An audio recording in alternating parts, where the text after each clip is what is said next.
నటుడు, నిర్మాత, దర్శకుడు విజయ్ చంద్ర గారి ఆఫీసులో కుదురుకున్నానని చెప్పాను కదా!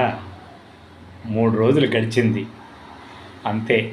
మూడో రోజు రాత్రి చారుహాసన్ గారు, తనికెళ్ళ భరణి గారు, విజయ్ చంద్ర గారు బాల్కనీలో, అంటే బహుశా అది పెంట్ హౌస్ అనుకుంటాను, అక్కడ సిట్టింగ్‌లో కూర్చున్నారు.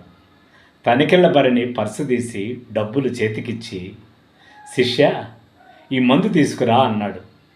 అదేదో పేరు, ఆ బ్రాండ్ కూడా నాకిప్పుడు గుర్తులేదు. ఎందుకంటే 1986 ప్రాంతం. నాకు తెలీదు సార్ అన్నా.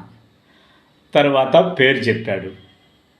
ఆ తర్వాత షూ డ్రింక్స్ తీసుకురా అన్నాడు. ఏ డ్రింక్సో నాకు తెలీదు సార్ అన్నాను. ఆ తర్వాత సిగరెట్ తీసుకురా అన్నాడు.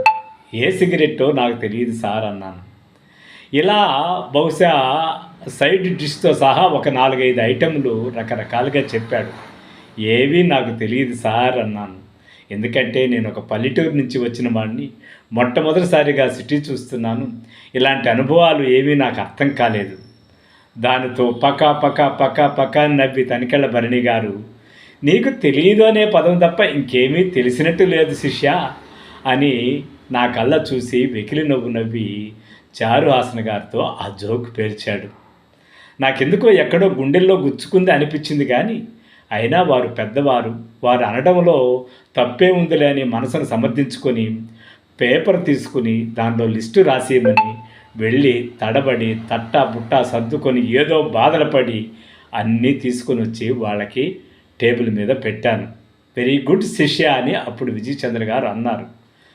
అంటేనే చారుహాసన్ గారు, "మొట్టమొదటి సిటీకి వచ్చినా మేము అనుకున్నవి అనుకున్నట్టు తెచ్చావయ్యా, పైకి వస్తావు" అన్నట్టుగా ఆయన ఒక ఆశీర్వాదపు లుక్కేశాడు. ఏమీ తెలియకుండా తెల్లబోయి పాలిపోయిన మొహంతో విచిత్రపు నవ్వు నవ్వి మూల కూర్చున్నాను. "ఏమయ్యా, వాటర్ బాటిల్స్లో నుంచి మూతలు తీయడం తెలియదా" అన్నాడు మళ్ళీ తనికెళ్ళ భరణి గారు. "తెలీదు సార్" అని అనబోయి, "తెలుసు సార్, తీస్తానని" చెప్పేసి ఆ బాటిల్స్ అంతా ఓపెన్ చేశాను. వారు ఎంజాయ్ చేశారు. నేను పిచ్చి చూపులు చూస్తూ ఒక మూల కూర్చున్నాను. అది నా రెండో అనుభవం, బహుశా మూడో అనుభవం అనుకుంటా.